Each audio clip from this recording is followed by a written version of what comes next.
संदीप ने अपनी माँ के कहने पर गांव में शादी कर ली थी। लड़की का नाम था सुनीता। माँ का कहना था एकदम मॉडर्न बहू नहीं होनी चाहिए, लेकिन उन्हें नहीं पता था कि गांव से आने वाली बहू सुंदर सुशील तो होगी और उसको गांव से बाहर भी निकाल लाएंगे, लेकिन उसके अंदर का गांव कैसे बाहर निकलेगा। शादी के कुछ दिन बाद, माँ टिफिन तो देना जरा। बेटा अब तो स्कूल नहीं ऑफिस जाता है, माँ से नहीं अपनी बीवी से टिफिन मांगा कर। ओके माँ। सुनीता टिफिन ले आओ। जी लो टिफिन, इसके अंदर पिस्ता डाल दिया है। पिस्ता? पिस्ता क्यों? सास जी ने बोला था ना कि आपको पिस्ता बहुत पसंद है।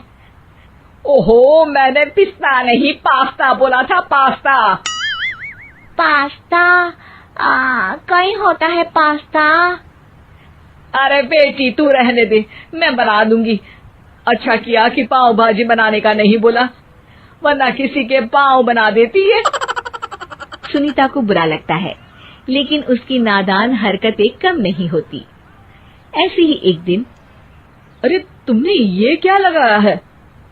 अरे आप वो फूस फूस करके लगाते हैं ना, वही। डियो? का दियो? किसको दियो? अरे वही ना जिससे खुशबू आती है। हाँ सही पकड़े हैं। अच्छा लेकर तो आना। कौन सा डियो लगाया तुमने? अभी लेकर आते हैं जी। संदीप की बात मानकर सुनीता अंदर से खुशबू वाला फुसफुस लेकर आती है। ओएमजी! ओएमजी मतलब ओ माय गणेश ना। अरे ओएमजी छोड़ो, और ये खुशबू वाला फुसफुस की बात कर रही थी तुम? हाँ इसी की, फिर से सही पकड़े हैं।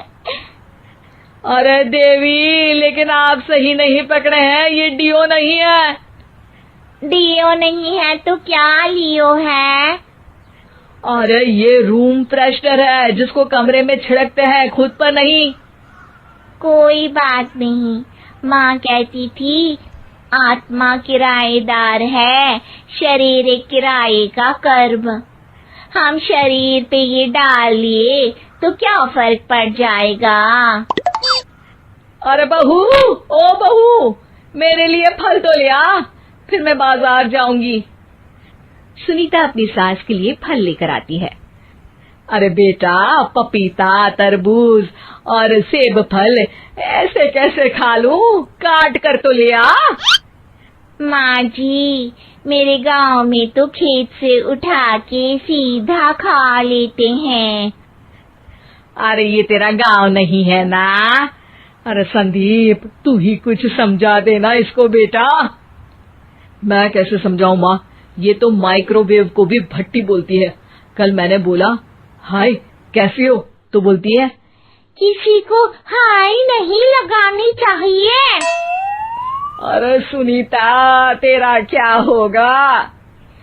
अभी तो कैसे बताऊं माँ जी, अभी हम कुछ करेंगे फिर पता चलेगा क्या होगा, लड़का या लड़की। हे भगवान, कहाँ से आ गई है? रामपुर से जी, आप ही तो लेकर आए थे मुझे। अरे मुझे माफ कर दो।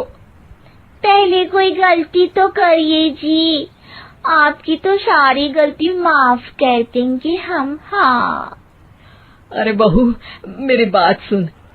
फल यानी कि फ्रूट जब भी लाए ना तो काट कर लाना, ठीक है? जी ठीक है माँ जी, फल यानी फ्रूट यानी काट के लाऊंगी। सुनीता रोज ही कोई ऐसी हरकत कर देती जिसकी वजह से उसे घर में दो बातें सुननी पड़ती। एक दिन, माँ मेरे बॉस घर पर आने वाले हैं शाम को, उनका बर्थडे है, फैमिली साथ नहीं रहती उनके, तो यही पार्टी कर लेंगे। उनको अच्छा लगा तो शायद मेरा प्रमोशन भी हो जाएगा। मैं ना फ्रूट केक लाकर फ्रिज में रख दूंगी और तेरे साथ आज खाना मैं बनाऊंगी, ताकि जब साहब आए तो खाने में कोई गड़बड़ ना हो। शाम को जब सारी तैयारियां हो जाती है, संदीप के साथ बड़े साहब भी घर आते हैं। फ्रूट केक तो ले आना बहू, फिर खाना खाएंगे। अरे इस सब की क्या जरूरत थी, आपने बुलाया वही काफी है। सर, आपका परिवार शहर में नहीं है तो हम ही आपके परिवार जैसे हैं सर। इतने में ही सुनीता फ्रूट केक लेकर आती है और बड़े साहब की टेबल पर रख देती है, और जैसे ही केक के ऊपर का बॉक्स हटाती है, ओह, ये क्या है? केक तो कटा हुआ है। मैं तो ऐसा नहीं लाई थी। आप मुझे शाबाशी दे सकती है माँ जी, मैंने ही केक काट दिया। आपने कहा था ना, फल यानी फ्रूट यानी हमेशा काट के लाना, तो फ्रूट केक भी तो फ्रूट ही है ना, तो मैंने पहले ही काट लिया। हूँ ना मैं समझदार।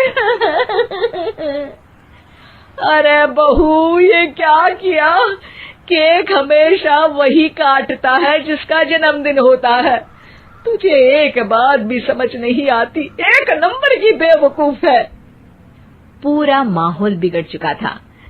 संदीप को लगने लगा था कि साहब उसे प्रमोशन तो दूर की बात है, कहीं डिमोशन ना दे दे, लेकिन साहब बीच में ही बोल पड़ते हैं। अरे कोई बात नहीं, ये इनकी बेवकूफी नहीं है, इनका भोलापन है। बेटा आप कहाँ से हो? रामपुर गांव से। अरे वाह, गांव से? फिर तो आपके गांव में ताजे फल और सब्जियां मिलते होंगे।